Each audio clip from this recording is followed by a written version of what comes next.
ওদিকে যারা দাদা ভাইরা বাবারা দাঁড়িয়ে রয়েছে, আমার জন্য তুলতে হবে, আপনাদের নিজেদের জন্য তুললে হবে। উঠুন সবাই মিলে।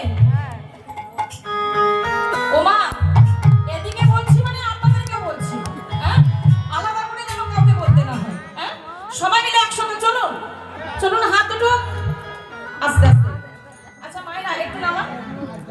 আপনার নবদ্বীপ ধাম গেছেন?